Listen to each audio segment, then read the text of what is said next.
একদিকে রাজ্য সরকার, অন্যদিকে ভোট করানোর দায়িত্বপ্রাপ্ত নির্বাচন কমিশন।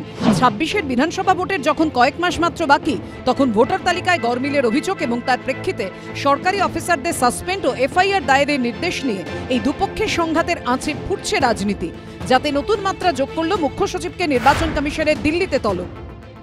মমতা বন্দ্যোপাধ্যায়ের যে ভয়, সেই ভয়ে উনি ব্যবস্থা নিতে পারেননি। তবে নির্বাচন কমিশন একটি সাংবিধানিক সংস্থা, তারা তাদের যে এখতিয়ার ভারতবর্ষের সংবিধান তাদেরকে দিয়েছে, সেই এখতিয়ারের বলের বশবর্তী হয়ে তারা ব্যবস্থা নেবে, সেই বলকে প্রয়োগ করবে, প্রয়োগ তো করা উচিত। বিজেপির নির্দেশে জাতীয় নির্বাচন কমিশন এখতিয়ার বহির্ভূত অতি সক্রিয়তা দেখাচ্ছে কিনা সেটা নিয়েও খতিয়ে দেখার প্রয়োজন রয়েছে। এই উত্তপ্ত পরিস্থিতি অনেককে মনে করিয়ে দিচ্ছে ২০১৩ এবং ২০১৫ সালের কথা, যখন কমিশনের সঙ্গে রাজ্য সরকারের এরকম সংঘাত নিয়েই রাজ্য রাজনীতিতে তোলপাড় পড়ে গিয়েছিল। তবে সেই কমিশন ছিল রাজ্য নির্বাচন কমিশন। ২০১৩ সালের পঞ্চায়েত ভোটের সময় তৎকালীন রাজ্য নির্বাচন কমিশনার মীরা পাণ্ডের সঙ্গে সরাসরি সংঘাতের রাস্তায় হেঁটেছিল তৃণমূল সরকার, যা শেষ অবধি সুপ্রিম কোর্ট অবধি গড়ায়। রাজ্য সরকার চেয়েছিল ২ দফায় পঞ্চায়েত নির্বাচন, নিরাপত্তায় থাকুক ভিন রাজ্যের পুলিশ।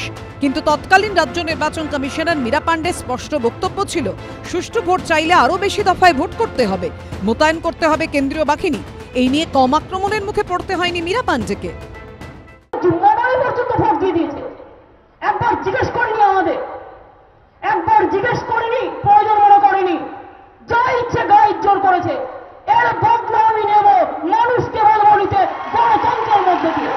আমাদের ১৮৫ জন তৃণমূল কংগ্রেসের আছে, এছাড়াও আরো 2 জন এসছে, ১৮৭ জন, আরো 3 জন দার্জিলিং এর ওরাও আমাদের সমর্থন দিচ্ছেন, ১৯০ জন, আরো ৫ জন আমার এমএলএ থাকলে আমরা আইনত সাংবিধানিক যে ব্যবস্থা নিয়ে নিশ্চয়ই সরিয়ে দিতে পারতাম।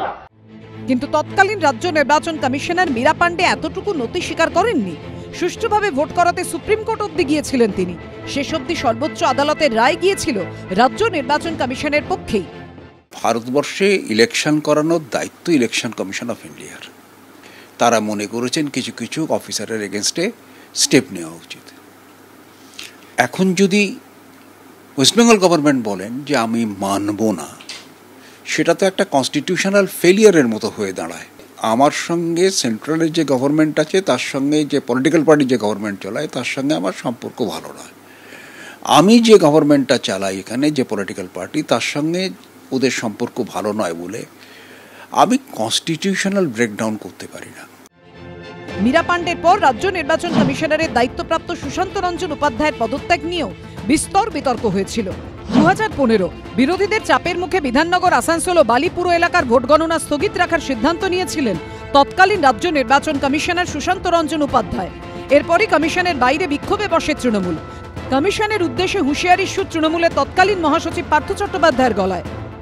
যদি দেখা যায় যে এখনো পর্যন্ত কোন রকম মন্তব্য, কোন রকম বিজ্ঞপ্তি প্রকাশ করছেন না নির্বাচন কমিশন, তাহলে মিছিলের মুখও কিন্তু কালকে এই নির্বাচন কমিশনের দপ্তর। পরদিনই রাজ্য নির্বাচন কমিশনার পদে ইস্তফা দেন Sushanta Ranjan Upadhyay.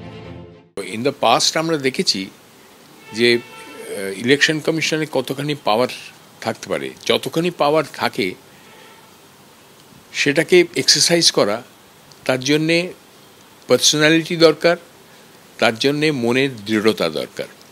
Meera Pandey West Bengal election ব্যাপারে কীভাবে দৃঢ়তার সঙ্গে তিনি পরিচালনা করেছিলেন এবং সাকসেসফুলি। সুতরাং সেসবগুলোকে মনে রেখে আমার মনে হয় আমাদের দেখতে হবে যে এখন চিফ ইলেকশন কমিশন কী পদক্ষেপ নেন।